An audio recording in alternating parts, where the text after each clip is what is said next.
There's an entire advanced civilization there, including some of the largest pyramids on Earth, right in Antarctica. He said he flew into an area that opened up at Antarctica, and he went into an area where it was lush and tropical almost. We have a new enemy that can fly from pole to pole with extreme speed. And he says they come and go as they please because nobody can stop them. There is a situation that began to happen during World War II where they discovered that the Nazis had went down to Antarctica and built a base down there, New Schwabenland.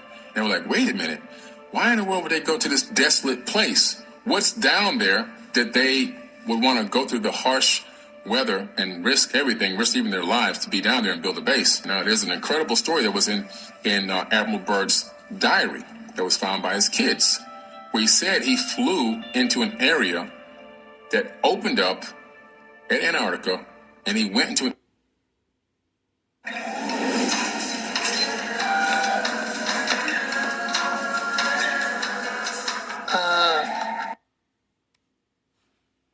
area where it was lush and tropical almost. And as he got into this area, this is according to his own diary, people can look this up, something took over his plane, and these two UFO type craft, circular craft, flying saucers came, and it took over his craft, and it guided him in to this area where they landed. And then they took him to meet somebody that he calls in his diary the Master. Pretty interesting story. And according to this account, the Nazis had gotten help to create these craft called the Haunebu. They had 4 versions of this craft, these circular disc craft, from these people down there. The guy, this Master, told him that they were wary of the nuclear bombs that had just been utilized, dropped the nuke on Japan and so forth, and they were wary of our experimentation with nuclear devices and wars because they're sharing this planet as well. Pretty interesting story.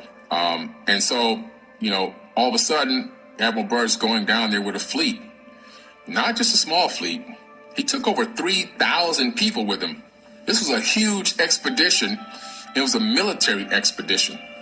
When he got down there, they had a situation where some of these flying objects were attacking some of their ships and actually destroyed some of them. Sent him back home packing with his tail between his legs. This is one of the top admirals, literally the top admiral in the world at the time for the United States military. He said that we have a new enemy that can fly from pole to pole with extreme speed. Why would he make a statement like that?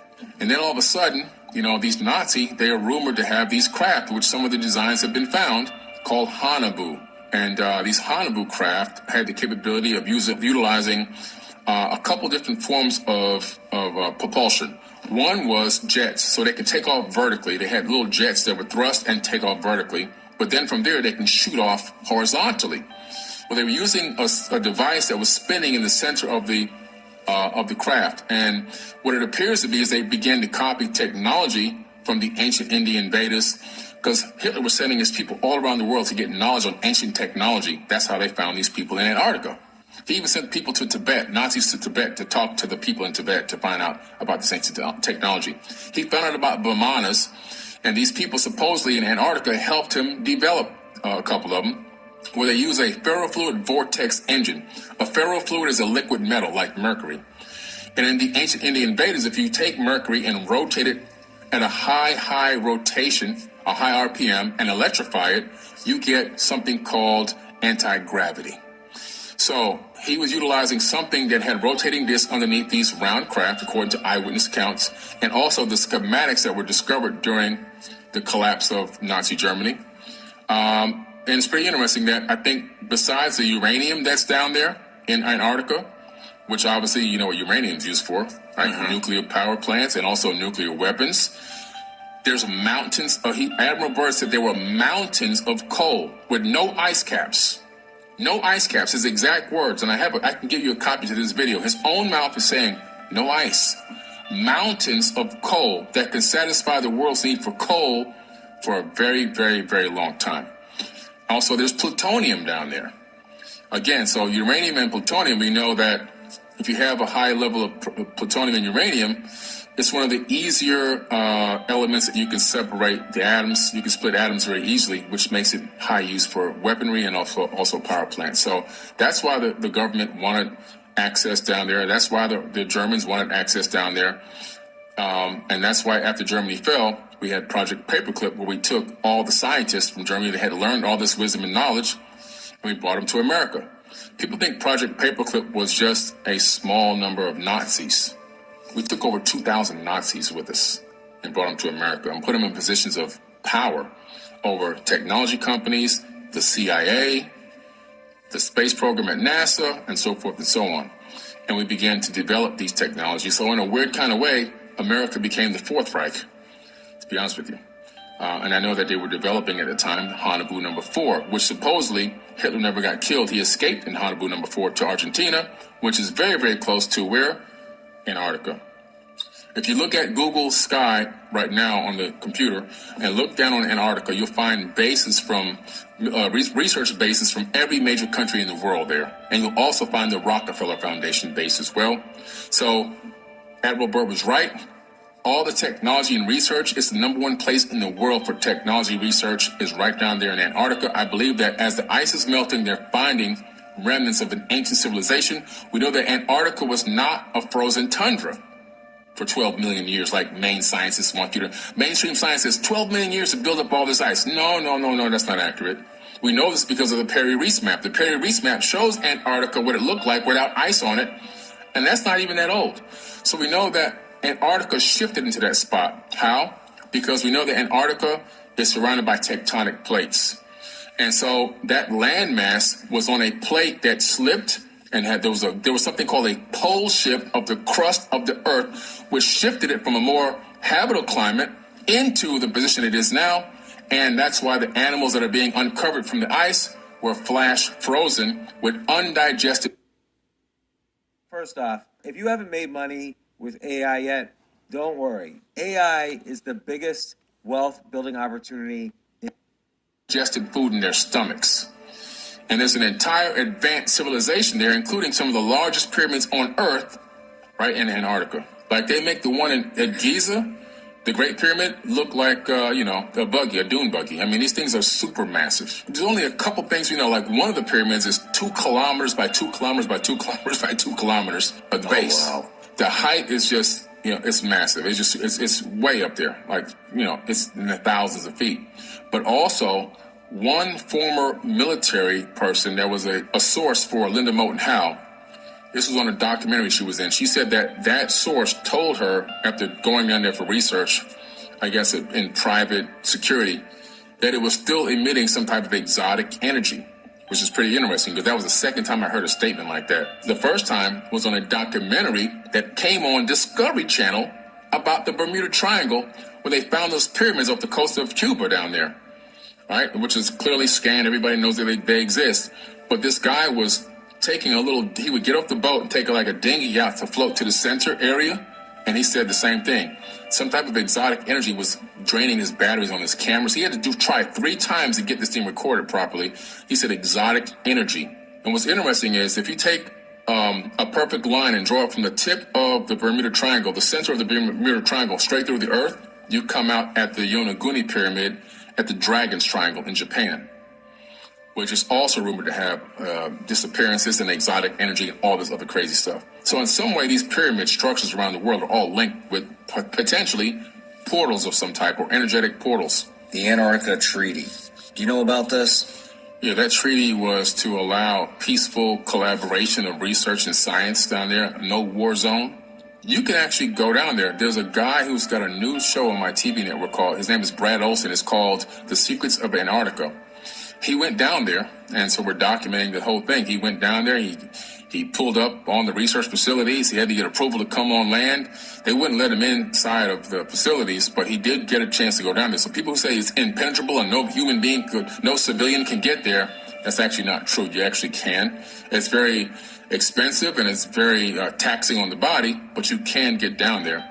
And so it's pretty interesting. So that'll be coming out soon. But there's an opening next to these research facilities. And this is why I believe they made this treaty, this sharing of information treaty or whatever. There's a 30-meter wide opening there. You can see it on the Google Sky thing. And what's interesting, on Google Earth, I'm sorry. And when you look at it, like, what's in there? Now, why are they over here And why are they so close to this gigantic opening? What's in there? And I think the answer is whatever Admiral Byrd came across, or whatever they're coming across, I think it's linked. I think there's a remnant of an ancient civilization in there that possibly is still there, and they're in communication with them, in my opinion. Another thing that backs this up, I took a remote viewing course with Major Ed Dames, Project Stargate, former CIA, United States. And his project was for remote viewing. So I took a course with him several years. He was my actual teacher, my direct teacher. It wasn't like I was under some other people that worked with him. No, he was my direct teacher. There's pictures of me with this man. And he told me that there's beings that have easy and free access to come and go as they please from Antarctica. At one of these classes, class was over. It was like a 10-hour class. We were just sitting around talking, having a casual conversation. He told me a few other things, but that was one of the things that kind of stood out. And he says they come and go as they please because nobody can stop them. Are you familiar with the bell? The Nazi bell, the Die Glock? Yes. Yeah. The Die Glock is an amazing device that was being developed by the Nazis during World War II. This Die Glock, again, technology that they learned about through an advanced civilization that they were in communication with through the Thule Society. This Thule, Thule, Thule Society, they were using psychics to channel information from an advanced alien race. And they were taking this knowledge and then turning it into actual real workable technology. And so they had this thing in Germany called the henge, where they had these gigantic stone pillars in the shape of a henge. And they had the Die Glock in the middle. It looked like an acorn, a UFO type, but an acorn shaped UFO. And it had these multi-counterclockwise spinning pieces on it that was spinning all different ways. The ultimate purpose of it seems to have been some type of time travel.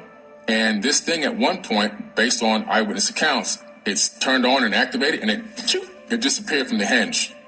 It was seen like, I forget how many decades later. I think it crashed somewhere in Virginia or something, according to these accounts. I got to look that up to make sure I'm not making a mistake there. But it reappeared later, and it crashed somewhere, I believe, in the Americas. And this thing was the same exact shape and description as the Die Glock. And what was it for? I believe that they were trying to tap into time travel so that they can go back in time and change the past so they can have a Nazi-dominant future. You see, they wanted to alter realities. The only problem with going back in time they didn't take into consideration is that if you go back in time, you can't alter the future reality that you existed in on the same timeline. Because when you go back in time, you shift into a different alternate timeline altogether, allowing you to go back in time in the first place and see even yourself. So it's like the grandfather paradox, right? If you go back in time and kill your grandfather, how in the world were you born to go back in time to kill your grandfather? Well, the answer is you shift into an alternate timeline. Now, going into the future, you stay on the same timeline. We know this because time travel into the future happens every day. Even when you get on an airplane, you travel into the future based on relativity. The person standing still on the ground and you moving across the sky in a plane, we know that you're moving forward in time by microns of tenths of a second, but you're moving in time. Same thing with astronauts when they travel into space. We know for a fact that because they're traveling at high speeds, they come back, microns of a second younger than us. So traveling into the future, you can stay on the same timeline, but going into the past, you can't. So that whole thing would have failed anyway. Please engage with this video by liking,